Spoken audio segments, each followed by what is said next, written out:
ওয়ালাইকুম আসসালাম, ভালো আছেন? জি স্যার, ভালো আছে স্যার। আপনি ভালো আছেন? আলহামদুলিল্লাহ ভালো আছি। হুম।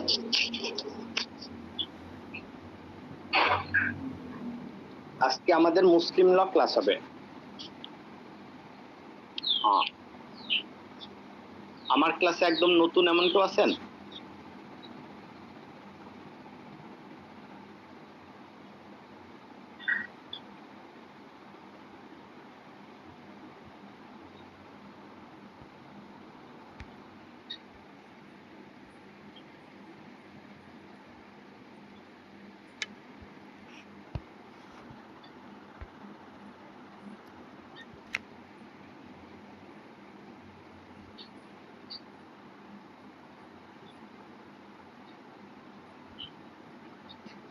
আমার ফোনের স্ক্রিন কি দেখা যায়? জি না স্যার, দেখা যাচ্ছে না। আচ্ছা, একটু লাইনে থাকেন তাহলে।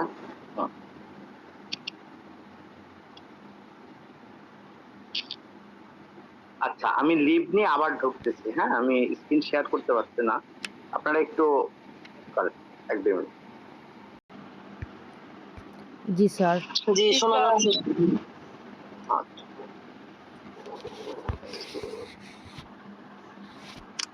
এবার আমার স্ক্রিন দেখা যাচ্ছে মনে হয়। জি স্যার।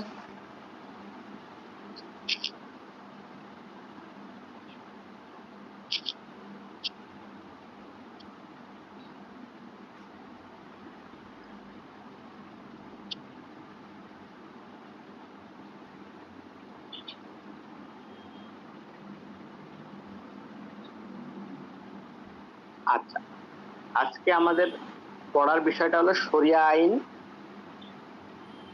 এবং এই সম্পর্কিত যে প্রশ্নগুলো আছে সেগুলো আমরা একটু করব।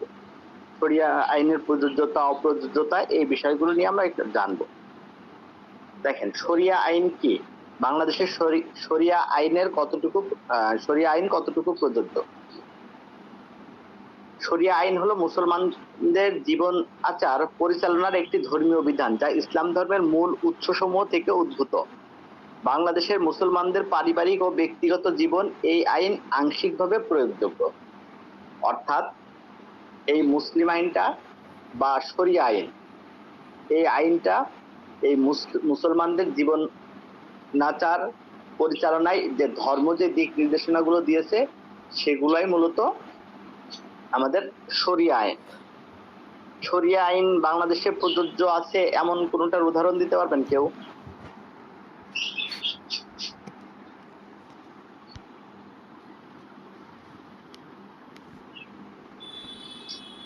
যেমন মুসলমানদের সম্পত্তি ক্ষেত্রে এর শরিয়া আইন প্রযোজ্য। হ্যাঁ, এটা কোরআনে ডিরেক্ট বলা আছে তারা সম্পত্তি পাবে, কতটুক পাবে, কে পাবে না, মানে কতটুক পাবে, এটা সবই বলা আছে। এটা শরিয়া আইনের একটা উদাহরণ।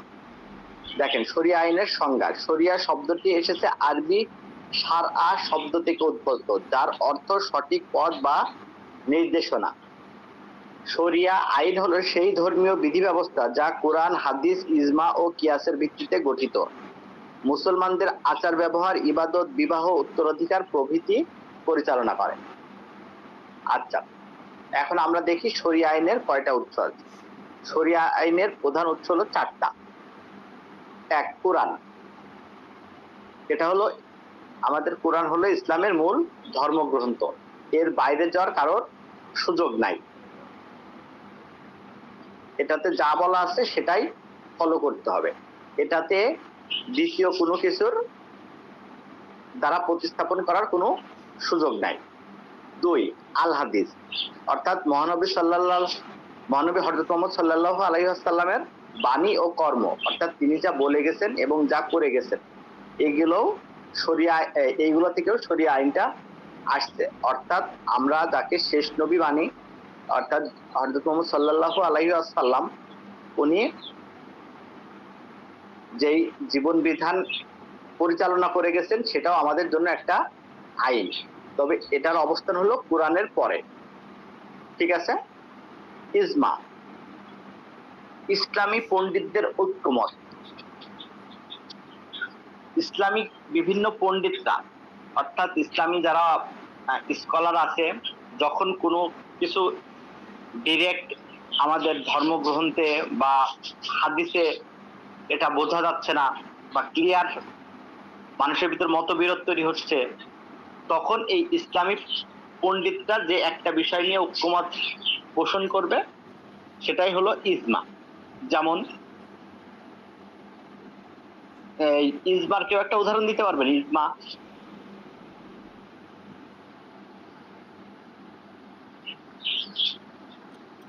যেটা আমাদের ধর্মে একদম সরাসরি নাই, কিন্তু ইসলামী পণ্ডিতদের ঐক্যমত।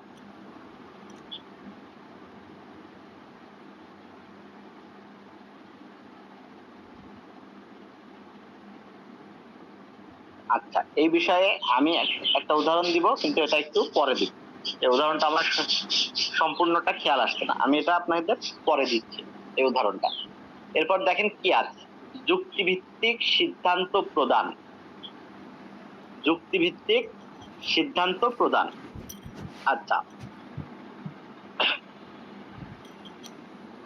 সরি, অর্থাৎ কোন একটা সমাধান, যে সমাধানের কথা ইজমা, আল কোরআন, আল হাদিস, ইজমা কোথাও নাই, সেটাতে কিয়াস দ্বারা এটা পরিচালনা করা হয়েছে। যেমন ধূমপান করা, এটা আমার ধর্মে কোথাও নিষেধ বলা হয়নি, কিন্তু আমাদের বলা হয়েছে যেটা মানুষের করে, আপনার মানুষের মৃত্যুর কারণ হয় বা ক্ষতির কারণ হয়, যা খেলে মানুষ নিজের ক্ষতি হয়, এই ধরনের জিনিসগুলো আমাদের ধর্মে হারাম বলা হয়েছে।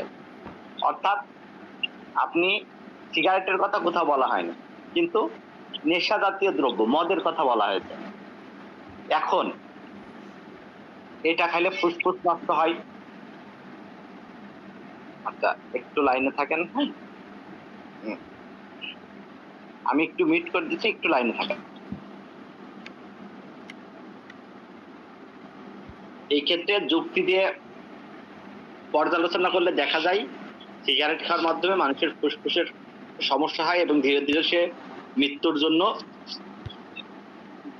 মৃত্যুর দিকে ধাবিত হয়। অর্থাৎ এই যে আমাদের নিজের জীবন বাঁচানো ফরজ, এমন একটা কথা আছে, যেটা আপনাকে শেষ করে দিচ্ছে, আপনার ক্ষতির কারণ হচ্ছে, সেই জিনিসটা খাওয়া আপনাদের জন্য হারাম। আচ্ছা, আর ইজমা হলো ইসলামিক পণ্ডিতদের ঐক্যমত।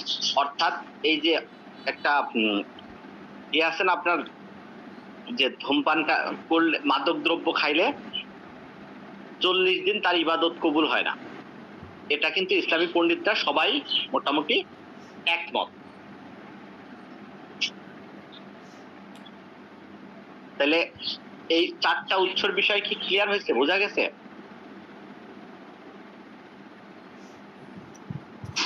জি, বুঝতে পারছি।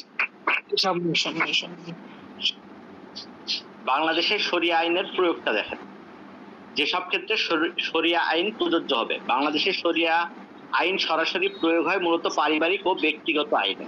যেমন বিবাহ, মুসলিম বিবাহ শরিয়া অনুযায়ী কাবিননামা, মোহর ও সাক্ষীর মাধ্যমে হয়ে থাকে। অর্থাৎ একটা বিবাহ হতে হলে আমাদের শরিয়া অনুযায়ী হতে হবে, এটার ভিতরে কাবিননামা থাকবে। কাবিননামার কথাটা মূলত বাধ্যতামূলক করা হয়নি, এটা মূলত কাবিননামা আসতে পরে। কিন্তু মোহরানা দিতে হবে, স্ত্রীকে মোহরানা দিতে হবে, এবং সাক্ষী থাকতে হবে। পুরুষ সাক্ষী হলে 2 জন, আর মহিলা সাক্ষী হলে 2 জন, মহিলা সাক্ষী 1 জন, পুরুষ সাক্ষী। ঠিক আছে? জি আচ্ছা, স্যার। তালাক। আসসালামু আলাইকুম স্যার, একটা প্রশ্ন ছিল। বলেন। স্যার, কাবিন আর মোহরানা এটার মধ্যে পার্থক্যটা কি একটু জানতে চাইছিলাম, নাকি একই জিনিস দুইটা? মোহরানা হলো দেনমোহর যেটা আছে সেটা, আর কাবিননামা হলো এই সবকিছু বিবাহ সম্পর্কিত যেটাতে লেখা হয়, এই জিনিসটা হলো যে আমরা যে রেজিস্ট্রেশন করি না বিয়ে, এটাকে কাবিননামা বলা হয়। এবার বুঝতে পারছেন? জি। হ্যাঁ, যে জিনিসটা আমাদের লেখা হয়, যে ফরম্যাটটাতে, এটাই কাবিন। হ্যাঁ হ্যাঁ হ্যাঁ, এটা হলো কাবিননামা। আর মোহরানাটা হলো আপনার এই স্ত্রীকে দেওয়ার জন্য যেটা ধার্য করা হয়। বর্তমান সমাজ দেখা যাচ্ছে স্যার ওইটা না দিয়েও তো ওখানে লিখে দেয় যে দিয়ে দিছে। হ্যাঁ, এইটা মানে আহ, আমাদেরকে যেখানেই পাঠান না কেন সেখানেই আমরা খুব বুদ্ধি করি, বুঝছেন? জি স্যার। আপনার সাথে এই কাবিল মোহরানার কথা বলছে, মোহরানাটা নির্ধারণ করা উচিত আপনার ছেলের সামাজিক ব্যবস্থা দেখে, সে কতটা দিতে পারবে, এবং মেয়েরও অবস্থাটা দেখে। এখন আমরা সিকিউরিটির জন্য এত বেশি মোহরানা ধার্য করি যে প্রায় আপনার 5 লাখ 10 লাখ, এটা একটা ব্যবসায় পরিণত হয়েছে দিন দিন। এটা একটা ব্যবসায়। এটা স্যার কাবিন এত টাকা না লিখে যেটা দেওয়া সেটা সরাসরি মোহরানাটা পরিশোধ করে দিলেই তো ঠিক। মানে কাগজে লিখে দিবে না, তারা এত সুনাম করার কি দরকার, আমি এত লাখ দিব অত লাখ দিব। হ্যাঁ, এটা মূলত এখন এটা মিস ইউজ হচ্ছে। কিন্তু কাবিননামাটা আমাদের নিয়ম হলো পুরোটাই দিয়ে দিয়ে বিয়ে করা। এখন সেই ক্ষেত্রে কেউ না পারলে সে সেই ক্ষেত্রে স্ত্রীর কাছ থেকে আমি গাইডের মধ্যে দেখছিলাম যে অনেক সময় এটা বিয়ের পরেও নির্ধারণ করা যায় স্যার। হ্যাঁ, মোহরানা দিতে হবে। আপনি তাকে স্পর্শ করার আগে আপনাকে মোহরানা দিতে হবে।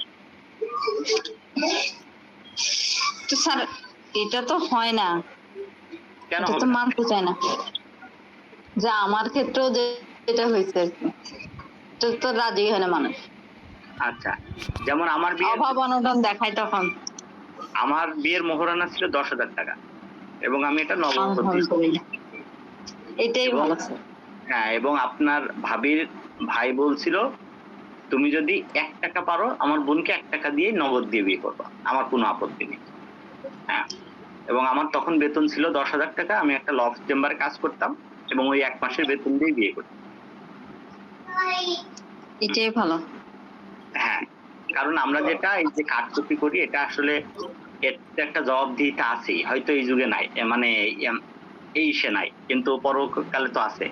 যাই হোক, সেই জন্য আমাদের উচিত আমরা যদি প্রথম থেকেই নিয়ত করি যে এই বিয়েটা টিকবে না, এই 10 লাখ টাকা একটা সিকিউরিটি থাক, তাহলে আপনার নিয়তি যেখানে শুরু হচ্ছে নড়বড় করে, সেখানে আপনার এখানে বরকত থাকাটা কষ্ট। সেই জন্য সবারই চেষ্টা করা উচিত যে সাধ্যের মধ্যে দেওয়া। এবং এটা তো সিকিউরিটির মধ্যে এই সিকিউরিটিটা নাই।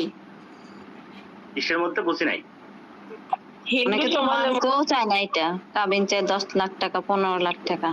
হ্যাঁ, এটা আমি সেটাই বলছি, দুই পক্ষই এটা একটা সমঝোতার মাধ্যমে করা উচিত। তবে এটা কি আপনার আর একটা বিষয় আছে, এটা অনেক ওলামা একরামদের মতামত আছে যে আপনি দিতে ইচ্ছুক, আপনি হয়তো আপনার এখন টাকা নাই, আপনি 1 লাখ টাকা দিতে ইচ্ছুক তাকে, তখন আপনি করলেন, করে দেখা যাচ্ছে আপনার কাছে এখন নগদ আছে এত, আপনি এটা বাকি রাখলেন, কিন্তু আপনার সামর্থ্য হওয়ার সাথে সাথে এটা আপনি পরিশোধ করে দিলেন, সেটা এক জিনিস। কিন্তু আমার নিয়তি হলো আমি ওটা দিব না, কিন্তু আমার কিসের জন্য 10 লাখ দিয়ে রাখি, এটা জায়েজ নাই। আচ্ছা, তালাক ও খোলা, এটা হলো স্বামীর তালাক ও স্ত্রীর খোলা শরিয়া পদ্ধতিতে সম্পন্ন হয়। অর্থাৎ স্বামী তালাক দিতে পারবে। এই যে আমাদের এখন নতুন নিয়ম করা হয়েছে যে রাগের মাথায় তালাক দিলে তালাক হবে না। দুইটা জিনিস, আপনি রাগের মাথায় হোক ইয়ার্কি করে করেন, এটা দুটাই হয়ে যাবে। যেমন আপনি যদি বিবাহটাকেও ইয়ার্কি হিসাবে কাউকে বলেন এবং সে যদি সেটা মেনে নেয় এবং এটা যদি সাক্ষী থাকে, তাহলে আপনারা ইয়ার্কি করে করলেও এটা বিবাহ হয়ে যাবে। এবং তালাকের ক্ষেত্রে তাই, কেউ যদি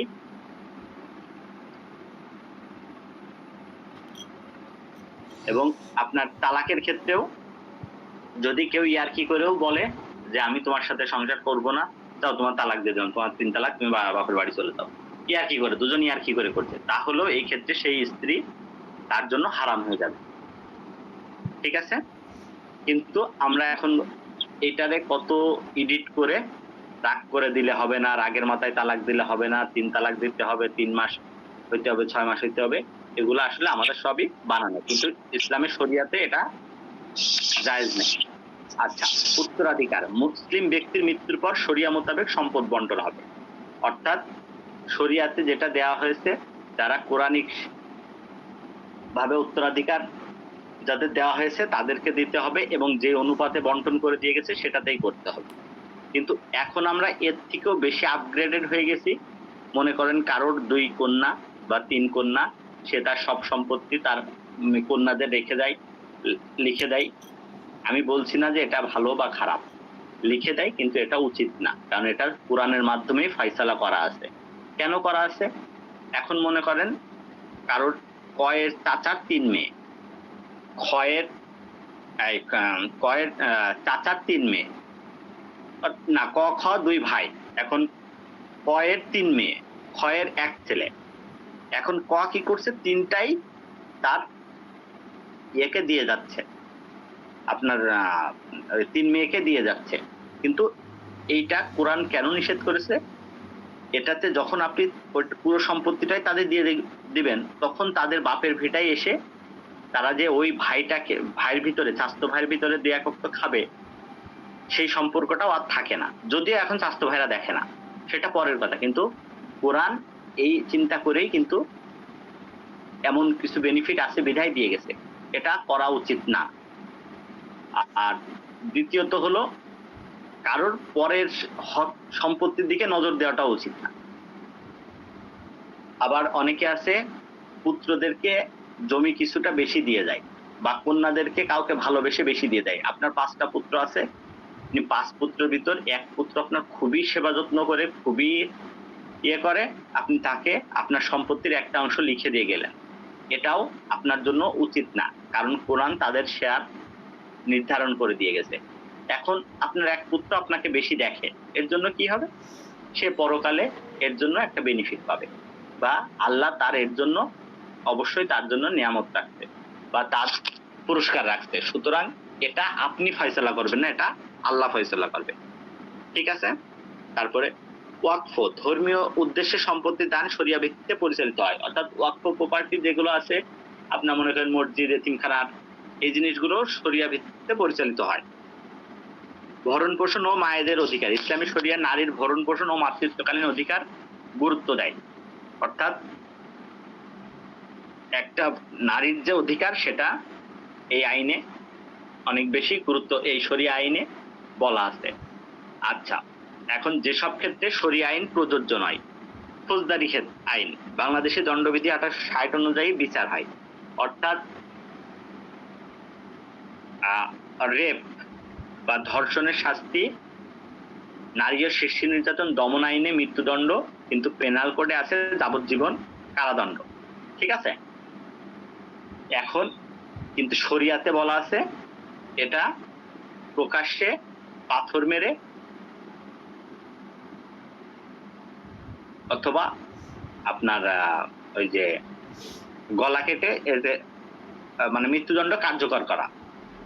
এখন এই ক্ষেত্রে শরিয়া আইন বাংলাদেশে প্রযোজ্য নয়, এটা সৌদি আরবে আছে। আচ্ছা, সাধারণত সিভিল ও বাণিজ্যিক আইন, যেমন ব্যাংকিং, কর্পোরেট, অন্যান্য লেনদেনে প্রচলিত আইন প্রযোজ্য। যেমন আপনার ব্যাংকিং যে আইন, ব্যাংকিং যেটা হয় সেটাতে সুদের কারবার থাকে, শরিয়াতে এই সুদের কোনো স্থান নাই। অর্থাৎ আপনার শরিয়া আইন দ্বারা এই ব্যাংকিং, এই বিভিন্ন লেনদেনের বিষয়টা পরিচালিত হয় না। সংবিধান ও মানবাধিকার, সকল নাগরিকের জন্য ধর্মনিরপেক্ষ আইন বিধান কার্যকর, অর্থাৎ সকল নাগরিকের ক্ষেত্রে যেই ধর্মীয় বিধান আছে সেটা মানার থেকে বড় কথা হলো প্রচলিত আইনে সবাই সমান এবং সবার জন্য সমানভাবে দেখা হবে, সেই কথা বলা আছে। অর্থাৎ সংবিধানের ক্ষেত্রে আপনার এই আইনটা প্রযোজ্য না। ঠিক আছে? আচ্ছা, কারোর কোনো প্রশ্ন আছে এটুকের ভিতরে?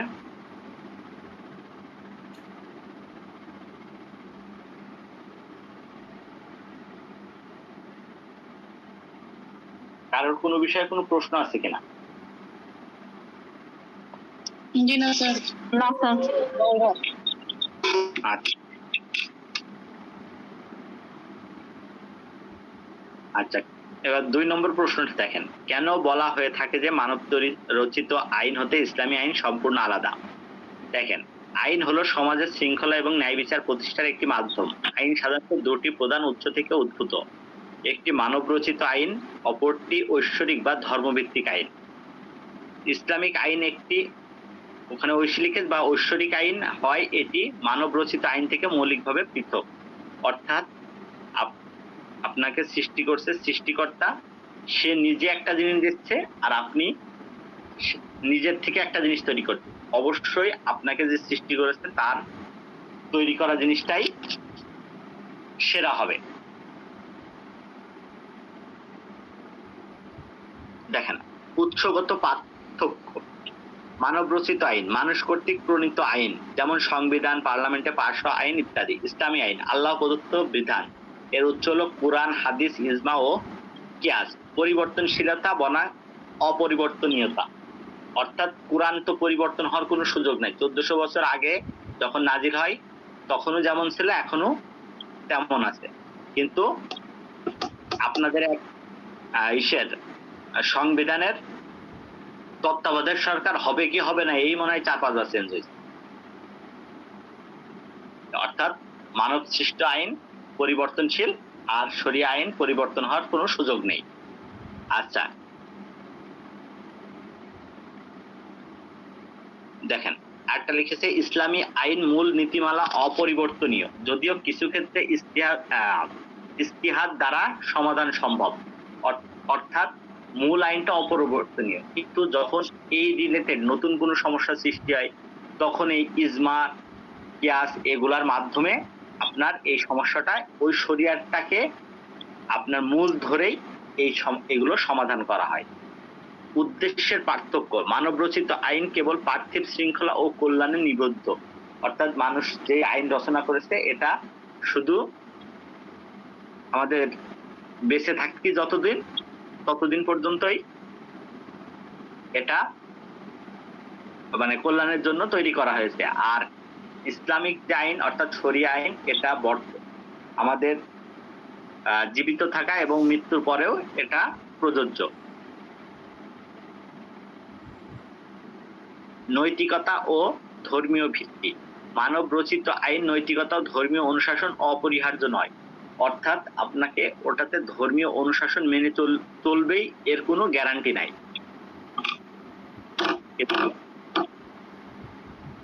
ইসলামী আইন সম্পূর্ণরূপে নৈতিকতা এবং আল্লাহর বিধান নির্ভর। বিচারকের ভূমিকা, মানব রচিত আইনে বিচারক আইনের ব্যাখ্যা ও প্রয়োগ করতে স্বাধীন, অর্থাৎ তিনি আইনের ব্যাখ্যা করে যে কোনো একটা সিদ্ধান্ত দিতে পারে তার মতের মতো, কিন্তু ইসলামে আইনে এটার বাইরে যাওয়ার কোনো সুযোগ নাই।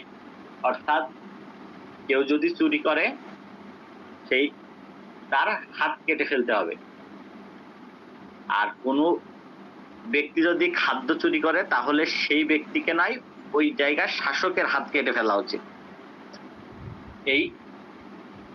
এটাতে পরিবর্তন করার কোনো সুযোগ নাই। আচ্ছা, এই প্রশ্নটা নিয়ে কারোর কোনো প্রশ্ন আছে কিনা? না স্যার। আচ্ছা, ইসলামী আইন হলো মুসলমানদের, দেখেন ইসলামী আইন ঐশ্বরিক উৎস থেকে সৃষ্টি, আলোচনা করুন। ইসলামী আইন হলো মুসলমানদের জন্য একটি পূর্ণাঙ্গ জীবন ব্যবস্থা। এটি আল্লাহর পক্ষ থেকে নাজিলকৃত বিধানসমূহের সমষ্টি, যা রাসূল সাল্লাল্লাহু আলাইহি ওয়াসাল্লাম এর মাধ্যমে মানব জাতির কাছে পৌঁছে দেওয়া হয়েছে।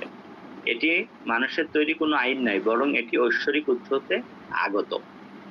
ইসলামী আইনের উৎসসমূহ, এই যে উৎসগুলো আমরা পড়েছি, দেখেন। তারপরে একটু দেখেন, আল কোরআন ইসলামী আইনের প্রধান উৎস। এটি আল্লাহর বাণী যা রাসূল সাল্লাল্লাহু আলাইহি ওয়াসাল্লামের উপর 23 বছর ধরে অবতীর্ণ হয়েছে। আচ্ছা, কোরআন তো আল্লাহ চাইলে একবারেও অবতীর্ণ করতে পারতেন, কেন 23 বছর ধরে করেছেন? এটা সময়ের সাথে প্রয়োজনের সাথে পাঠিয়েছে, এবং যদি একবারে করা হতো তাহলে এটা সংরক্ষণ করা, লিখে রাখা, লিপিবদ্ধ করা বিভিন্ন ধরনের সমস্যা যেত, সেজন্য সেজন্য সৃষ্টিকর্তা এটা 23 বছর ধরে নাজিল করেছেন। মানুষের ব্যক্তিগত, পারিবারিক, সামাজিক, অর্থনৈতিক ও রাজনৈতিক জীবন পরিচালনায় বিস্তারিত বিধান এতে রয়েছে, অর্থাৎ আপনি কিভাবে জীবন পরিচালনা করবেন, কিভাবে ব্যবসা করবেন, কিভাবে আপনি খাবেন, ঘুমাবেন, সবকিছু বলা আছে। আপনি ডান কাত হয়ে মাথার নিচে ডান হাত রেখে আপনি ঘুমাবেন। তারপরে এটা বৈজ্ঞানিকভাবেও প্রমাণিত যে এটাতে হার্ট ভালো থাকে। আপনার সবকিছুই, আপনি দাঁড়িয়ে পানি পান করবেন না, আপনি দাঁড়িয়ে প্রস্রাব করবেন না, এই সবকিছুই এই বিধান দিয়ে দেওয়া হয়েছে। আচ্ছা,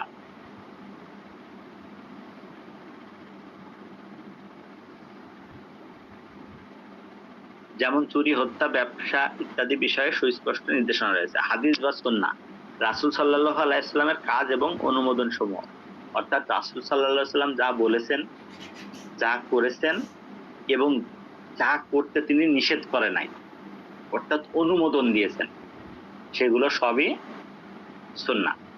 হাদিস কোরআনের ব্যাখ্যা দেয় এবং কোথাও কোরআন না থাকলে স্বাধীনভাবে নির্দেশনা দেয়, অর্থাৎ কোরআনে যদি আপনার সবকিছু ব্যাখ্যা সহ দেওয়া রাখতো তাহলে কোরআন এত বড় হইতো যে ওটা আর কেউ পড়তে পারতো না। সেই জন্য ওখানে মূল বিষয়টা আছে, ওর ব্যাখ্যা আছে হাদিসে। মানুষ মারা গেলে তাকে কবর দিতে হবে, এই কথা কোরআনে কোথাও আছে নাই, এটা হাদিসের মাধ্যমে আসছে। আচ্ছা, তারপরে আপনার ইসলামী আইন প্রয়োগে হাদিস এক গুরুত্বপূর্ণ ঐশ্বরিক উৎস, অর্থাৎ আমাদের জীবন ব্যবস্থায় হাদিস একটি গুরুত্বপূর্ণ ভূমিকা পালন করে, অর্থাৎ মহানবী সাল্লাল্লাহু আলাইহি ওয়াসাল্লামের জীবন অনুসরণ করা আমাদের জন্য খুবই গুরুত্বপূর্ণ।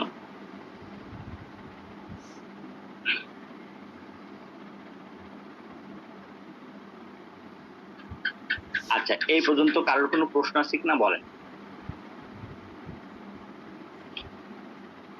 কারোর যে কোনো প্রশ্ন থাকলে বলতে পারেন।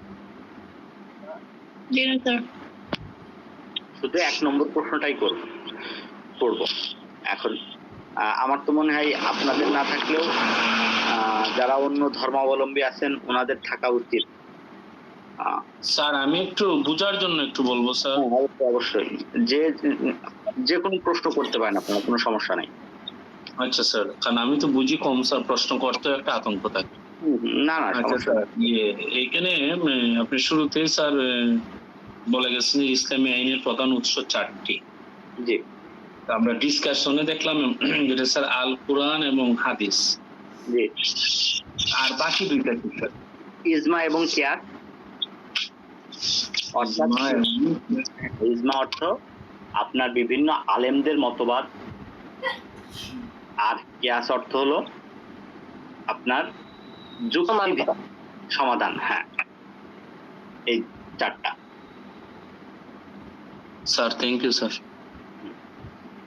আর কারোর কোনো জিজ্ঞাসা, কারোর জীবন ভিত্তিক কোনো জিজ্ঞাসা থাকলেও করতে পারেন।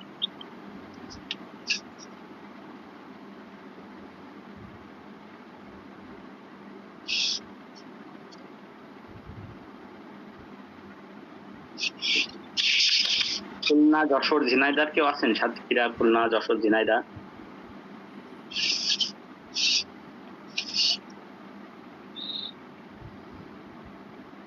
সম্ভবত নাই।